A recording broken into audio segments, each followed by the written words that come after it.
Hi, it's Autumn from Galaxy, and today I'm reviewing the newest Gotham episode titled Light the Wick. Now, a lot happened in this episode, including the return of Barnes, the Mad Hatter, and Hugo Strange, as well, of course, Oswald trying to find Ed, Jim trying to figure out what the Court of Owls' plan is, and Bruce taking his training a little bit more seriously now. All of it, however, now is all connected to the Court of Owls, and now Jim is a member of it, he needs to A, figure out what the Court of Owls' plan is, and B, try to stop it. Let's start with Oswald. With Firefly by his side, he decides to confront Jim on Ed's whereabouts. It seems Oswald's revenge plan was put on a bit of a hold. Jim and Oswald haven't had many scenes in the recent episodes, so it's nice to see that dynamic again. And with Jim, after failing to figure out the weapon that the Court of Owls will be using, he decides to search Catherine's house, which is a bit risky since she is the leader of this all-powerful, all-seeing secret society. When she catches him, however, he quickly makes an excuse, and she tells him about wanting to cleanse the city and to show people their true nature. Then, of course, he figures out that it must be the Alice Tetch being weaponized.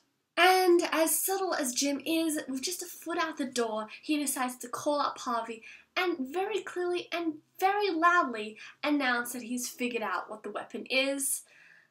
Luckily, she doesn't catch on, but good job, Jim. Very secretive. Of course, to have the Tetch virus, they need somebody who already has it, hence the appearance of Barnes making a very aggressive entrance, fighting Talon as a very excited and forever rhyming Jervis watches on. Even though it was just a brief scene, it was great to see the Mad Hatter back in action in all his madness. Speaking of, there to help extract the virus, Catherine has Dr. Strange, a very welcome back character, and he's one of my favourites as well. Jim figures out that he's playing both sides in order to get the best outcome for himself. I'm really loving the way Ivy's character is playing out this season. And of course, last episode, Selena was thrown out the window by Clone Bruce with an ending scene that suggests the beginning of her Catwoman transformation.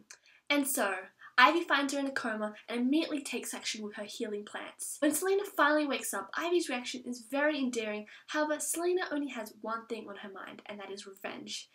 It seems Ivy has a knack for nursing people back to health and for them waking up wanting to kill somebody. Meanwhile, Bruce and his training continues despite his better judgment. We can really start to see the build-up of him becoming Batman.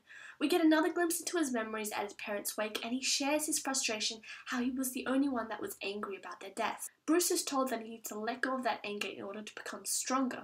These scenes were quite interesting because it gives a bit of more depth into his character and gives us a bit of more of an understanding. And I'm quite curious to see what happens when he returns to Gotham eventually. After Jim's sneaky plan of calling up Oswald and stopping the Tetch virus from spreading, we see Firefly take out Talon, and later at the mansion she seems to get knocked out as Oswald is taken. Now here comes a very anticipated scene, which was between Oswald and Ed. Oswald was put in prison, which looks a little bit more like a bird cage, which is quite fitting since it's the Court of Owls.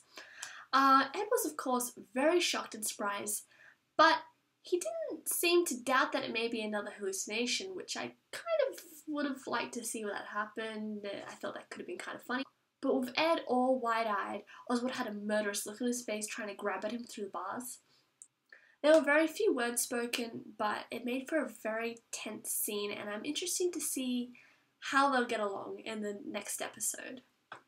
Also, I really hope they mention something about Isabella because her sudden appearance still seems quite sketchy to me. Lee's persistence and frustration with Jim and those who covered for him throughout the episode, and especially with her quitting at the end, leads me to believe that she'll turn on him or the Court of Owls will get to her first. Especially now that Catherine knows Jim was disloyal and has Barnes on her side, she might try to add Lee into the mix to manipulate him. Overall, I really enjoyed this episode. It was really solid and well-rounded, and I'm excited to see where it goes next week.